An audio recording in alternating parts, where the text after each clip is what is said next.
Well, hello, and first let me thank you for your leadership role as you lead our church with our life groups, which is really a key component of what we do. The We Not Me, kind of helping our folks build biblical community. We appreciate all that you do. My name is Chris Webb. Most of y'all know me, and I want to introduce you to somebody very special. This is Terry Phillips. Terry is all things roles, records, helping us keep up with our folks.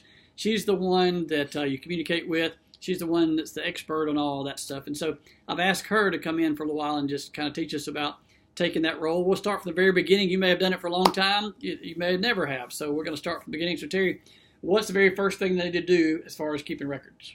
Okay. On the roll right here is the person's name. And when you mark your attendance, you can mark, right by their name. You can put a P for present, or you can put, you can circle their name, or you can put an X there, or a question mark would be fine. And so she prefers it, I think, on this side, right? It makes Yes. it easier. Some people put it over here, but when you do it way on that side, it's hard for her to enter all that. And some other people that we have helping with that. So if you'll circle on that side, that'll be great. Yes, that would be great. All right, so that's there. So, but a lot of times folks ask me about, like, how do you change, if they have information needs to be changed, you need to add a role, add a person, or take this person off, what they need to do. Here's an action notice, and these will be in your life group folders. And if you would put their name, the date of birth, their address, email, any phone numbers there, and just make sure you mark, what life group hour it is. And on the bottom, there's a reason why you fill this form out. And if you would write down if they were changing life groups, or if they wanted to be added to your life group roster, or if they were moving out of state. I'd just like to know why you're filling this form out. It's very helpful for me. Awesome. And also for visitors, get that information, because what is so helpful to us, because sometimes you may say, well, they're church members and we have their information, maybe not, and it may not be accurate. So we need you to go ahead and fill it all out, because a lot of times it helps us get the information we need in there to do that. And it's really important. You may be thinking, why is this so important? Well, it really is. If we're going to really love people and build community, we need to check on folks, know when they're here, have details of their birthdays and anniversaries and those kind of things, so we can celebrate that and make sure we get information to them. I'm always surprised when we send out an email, like a church-wide email, how many people's emails are incorrect. And so we think we're sending emails, but we're really not, because they're not getting them. So this really helps us connect as a church body, and helps you guys do that as well. It also connects with something called In Fellowship. I'll do another training on that. And so basically it's a digital access to your records and your roles. And so you're able to print out a directory from there, find out people's address, phone numbers online. And so if you're interested in that, you can call me. I'll do another training. That's really a cool tool. You can email through that tool as well, and it connects with our database. And so that's pretty cool. All right, as we're kind of trying to, really help with this, there's a couple of categories that you may have noticed on your role. So Terry, what do we got here? How do you have this set up? Okay. The first column is church status. And someone is either an attendee, and that means that they have not joined the church yet, or they are pending baptism. And this is interesting. The last place that they attended, that's where they land. So you may wonder, why is this person still in my role? They attended one time 6 weeks ago. Well, that means they've not attended anywhere else since. And so they kind of end up on your role, and they kind of stay there because we want to track them. And that's why they are there. It's considered attendee. And then they could be listed as a member, and that means that they have joined the church. What on the church status? Under church status. Gotcha. It means they have joined the church by believer's baptism, or they have moved their letter or statement from another church or another denomination, and they would be listed as a member. And then we also have class status, and you can be listed as at home, and that means that that person is not physically able to come to church, but they still want to be listed on a life group role. And then we also have in service, and that means that that person is serving somewhere else in the church.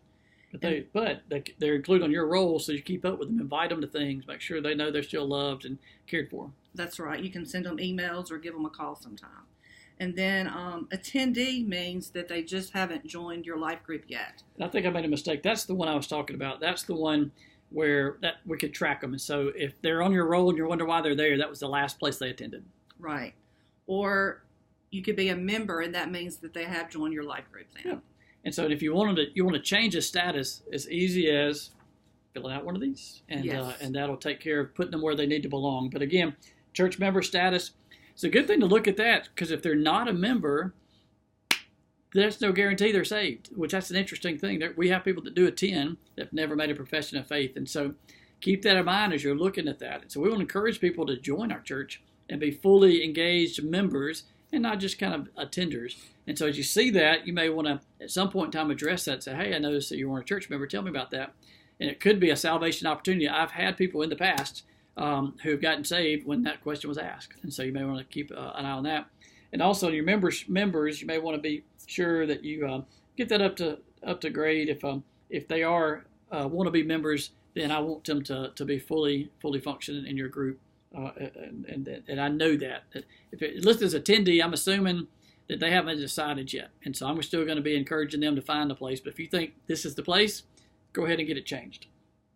All right. Anything else? Oh, and something else that's on your roll is at the very end here. It shows 5 weeks of attendance.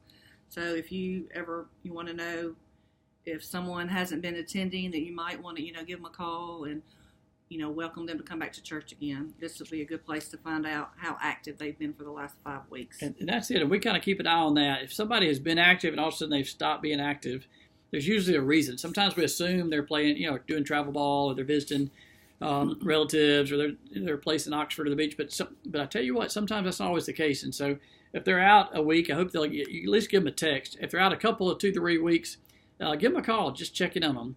And once they're out past that, once you let me know or let one of the staff members know, and we want to check with them, make sure everything is okay, make sure that they're good, nothing's going on in the family that we need to minister to. So let us know that as well. And so again, thank you, Terry, for helping us with that.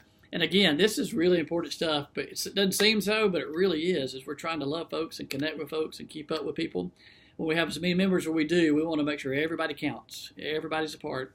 We don't want to miss anybody, let anybody fall through the cracks. And keeping good records will help us do that. And thank you, Terry, for doing that. It's a big ministry to our church. I have one other thing that I want to say is if you know that your life group is not going to meet, if you would either call me or Chris and let us know, we would appreciate that.